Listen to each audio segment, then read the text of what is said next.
倉敷チャンネル。どうも皆さん、久方ぶりの倉敷です。本日は HGUC144 分の1ジオ2002年12月発売、販売価格は2640円のこちらをレビューしていきたいと思います。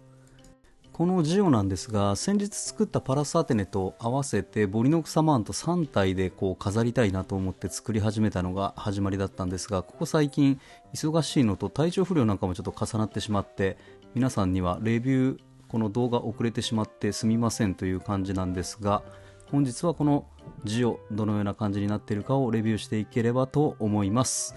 それでは早速内容物をチェックしていきましょう。内容物が内袋1つ、2つ、3つ、4つ、そして説明書。ランナーはこのような感じのランナー数となっていました。結構箱自体はボリュームのある箱になっていたんですが、各パーツが大きいですね。それではランナー見ていきたいと思います。ジオのランナーとなっています。こちら A ランナー、カラーランナーですね。そしてこちらが外装パーツ関係。ディテール意外と裏面なんか細かいディテールが入ってます。この表面上はそこまでディテール入ってないですね。こちらなんかも同じような感じとなっています。表面上のディテールは少ないんですが、裏面なんかは少し細かめに入ってますね。こちら内装関係。ディテールある程度細かく入っている方ではないでしょうか。そしてポリキャップはこちら。そしてビームサーベル少し湾曲したものが4本入ってます。そしてこちらホイールシール。さあ説明書見ていきたいと思います。この時代にあった見開きタイプのカラーの説明書ですね。工程数自体はそこまで多くない印象を受けました。このようなカラーページがついているこの説明書いいですよね。そして余剰パーツなんですが、基本的には新規ランナーのためないようでした。そして ABS 樹脂も使われていませんでした。さあ早速胴体部パーツから見ていきたいと思います。作りとしては結構シンプルな構造となっているのかなという感じですね。合わせ目はこの前後ではめ合わせのため、がっつりこの片上から出てしまうという感じです。この内側もちょっと空洞がありますね。ただ結構どっしりとした感じの迫力のある胴体となっています。このスラスターの数なんかもすごいですよね。さあ続いて頭部パーツなんですが、このような特徴的な頭部をしています。こちらもはめ合わせのため、合わせ目が前後に出てしまうという感じになっていました。この物合いの部分に関してはピンク色のプラスチックを使ったような感じとなっています。ポリキャップでの接続となっているようですね。結構特徴的な頭部になっていました。さあ続いて腕部パーツ。こちらジオは2002年発売の結構古いキットになるので、この関節の作りなんかは昔のガンプラの作りという感じでしょうか。こんな感じで上腕部をはめ込みはめ合わせをして作っていくような感じとなっていました。この動力パイプの部分は色分けされてますね。さあそして肩アーマー部分との接続なんですが、この軸長いですよね。この軸にポリキャップでのジョイントとなっていました。結構しっかりとこの辺りは接合できるような感じになってます。このような感じの腕部なんですが、結構色分けは非常にシンプルなのかなというところですね。合わせ目なんかもこの位置なんかに出てしまいますね。前後出てしまいます。肩アーマー部分もしっかりと合わせ目が出るような感じの作りとなっていました。この辺りは古いキットになるので仕方がないのかなという感じなんでしょうが、そしてこのマニピュレーター、握り手が2つ付属をしていました。そしてこの10握り手のマニピュレーターが付属といった感じになっていました。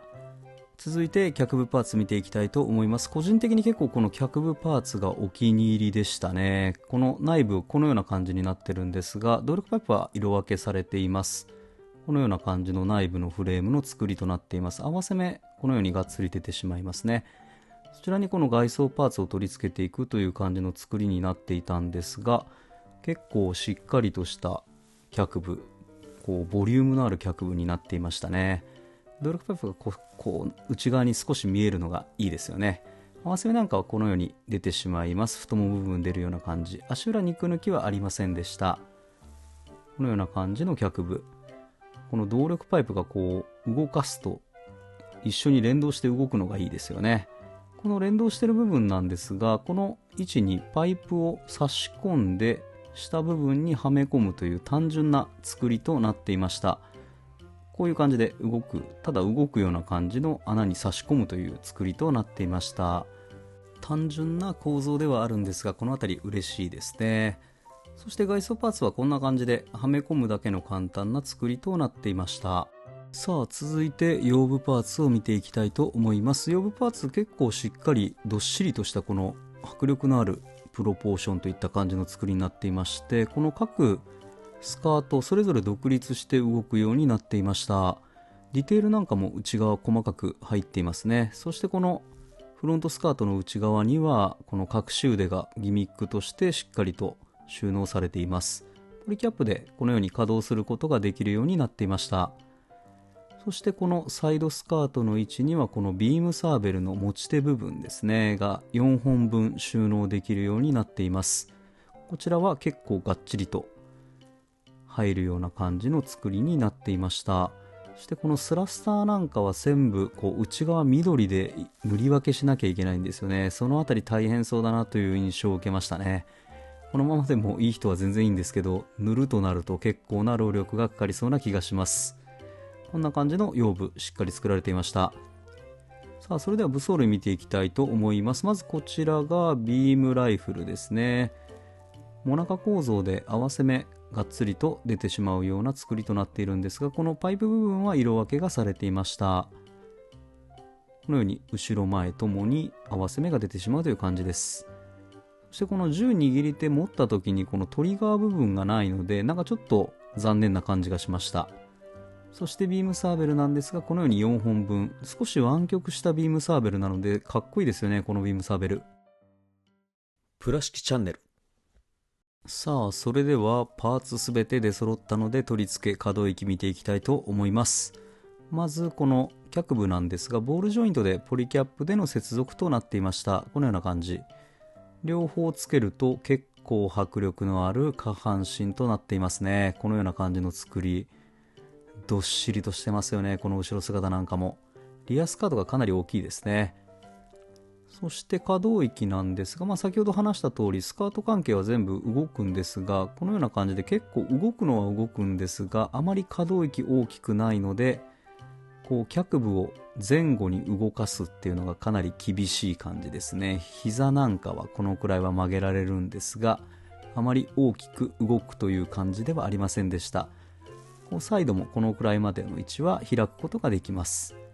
そして足首なんかは結構柔軟に動きますね。このような前後にも動くような感じ。そして開く動作もここまでは開けるような感じの作りとなっていました。結構迫力のあるいい感じの下半身になっているんじゃないでしょうか。そして上半身、この位置に軸でポリキャップでのワン部接続となっていました。両方つけるとこのような感じとなっています。結構上半身色分け少し寂しい感じがしますよね。そしてこの位置、このパーツが上下に動きます。この位置は取り外しはできないみたいですね。動かした時に内部がスカスカで見えちゃうっていう感じはあるんですが、この下のこのパーツも動きますね。可動域設けられています。ワン部自体もあまり動かないですね。このような感じ、前後へは少し可動域このような感じであるんですが、腕をこのように両手持ちさせることはなんとかできそうな感じでした。そして肘の部分なんですが、このような感じで直角までは曲げることが可能になっていましたね。上腕部なんかは360度回転させることができるようになっていました。このような感じの上半身となっています。そして頭部なんですが、ボールジョイントで接続。頭部は前後とぐるっと回せるような感じで、ある程度の可動域確保されていますね。そして上半身と下半身なんですが、軸でポリキャップでの接続となっていました。左右への振りはある程度可動域あるんですが、それが全く動かないような状態でした。さあこちらでジオの完成となります。さあジオの素組み完成しましたが、皆さんこのいでたちいかがでしょうか。結構色分けそんなにがっつりされてるわけではないんですが、最低限の色分けされてるといったところで、素組みでもかなりかっこいいんじゃないでしょうか。少しポージング見ていきたいと思います。このようにビームライフルを構えたり、ビームサーベルを構えたりと、可動域はこのフォルムなのであまり大きくポージングできるという感じではないんですが、下半身かなりしっかりしているので、置いた時のどっしり感はすごいですね。かなり迫力のあるキットになってるんじゃないでしょうか。大きさ的には比較すると、ガンダムと比較するとこのような感じですね。やはり結構大きいのかなという感じがしました。このようにパラスアテネと並べても比較的サイズ感変わらないですね。結構大きめのキットとなっていました。さあ、ジオの素組みご覧いただきましたが、皆さんどのような印象を持たれたでしょうか。エンディングいきたいと思います。今回 HGUC144 分の1ジオを素組みした感想ですが、古いキットながら迫力あるプロポーションで満足いくキットになっていました。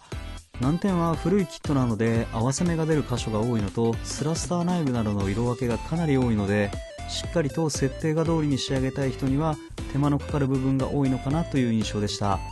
あとはパーツが大きいのと接続箇所がポリキャップジョイントのため、遊ぶ方は関節がゆるゆるになるかもしれません。ただこの大きさと最低限の色分けで組み立てるだけでも迫力があるので、他のモビルスーツとか並べて飾りたくなりますね。どっしりとした下半身と上半身のバランスが素敵なキットかなと思います。マスターグレードのジオはいつか再販あるんでしょうか。心待ちにしています。それでは今回はこの辺で、初めての方もいつも見てくれている方もご視聴ありがとうございました。よかったらグッドボタン、チャンネル登録などしてもらえるととても嬉しいです。それではまた次の動画でお会いしましょう。